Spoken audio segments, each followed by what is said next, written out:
7 elected Republicans in the crowd that day, in the mob.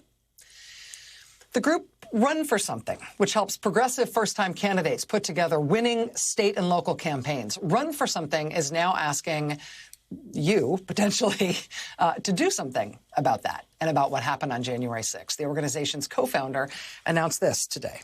Quote, 16 Republican members of state houses, 4 state senators, 6 county commissioners, 7 city council members, 2 mayors, 3 school board members, 2 prosecutors, and more all attended the January 6th insurrection.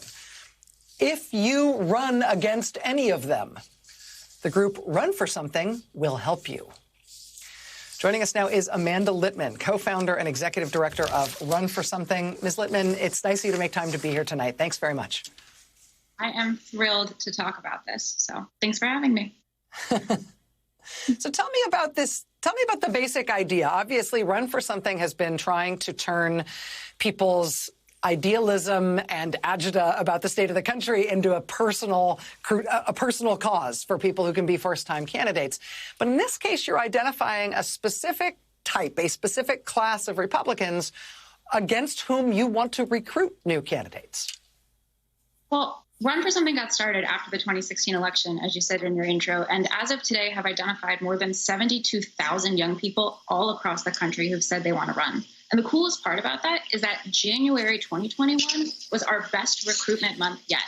The day of the insurrection, the day of January 6th, we saw thousands of young people say, that's not what my leadership looks like. That is not what my democracy looks like, and signed up to run for office. So we're looking at all of those races and the hundreds more with our Republican elected officials who facilitated in the big lie, who encourage people to show up at their state capital or in D.C.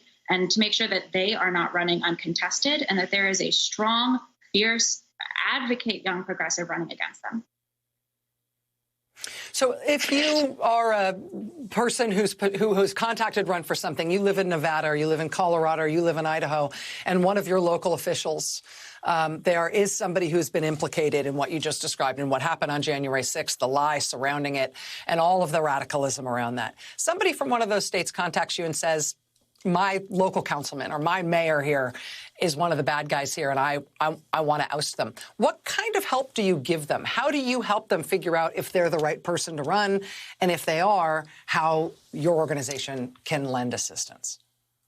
So if that person goes to runforwhat.net and signs up, fills out their information, they'll get invited to a conference call. We'll help coach them through from there every step of the process. How do you actually get on the ballot? What do you do once you're on the ballot? How do you get the endorsements you need, whether from unions or state parties? How do you build a campaign plan that can win? And we will connect them to other young candidates we've worked with across the country. Our alumni network is now nearly 1,500 people in every state, predominantly women, predominantly people of color, who have been through this before. We endorse candidates, we get money where we can, we help find volunteers. We do everything a local candidate needs in order to succeed. You said that you've had your biggest recruitment time ever, more people expressing interest in Run for Something or Run for What since the insurrection happened. Do you anticipate that's going to change either your overall capacity or your overall mission in terms of how you approach this work? It doesn't change our mission. The only thing that it changes is how much our staff has to do to reach every person who's signed up with us. You know, the best thing you can do if you want to help is contribute. We're working off of a really small budget. I think it's worth noting that part of the reason the GOP is what it is right now is a 40-plus year long-term sustained investment in local government trying to facilitate these kinds of candidates running and winning. We are barely punching at the same level. So we're going to try to do everything we can for the more than 10,000 people who've signed up since Election Day 2020. But every dollar folks can contribute goes a long way. Amanda Litman, co-founder and executive director of Run for Something. Fascinating discussion, fascinating concept. Thanks for being here to help us understand it. Thanks for asking me. All right. More to come. Stay with us.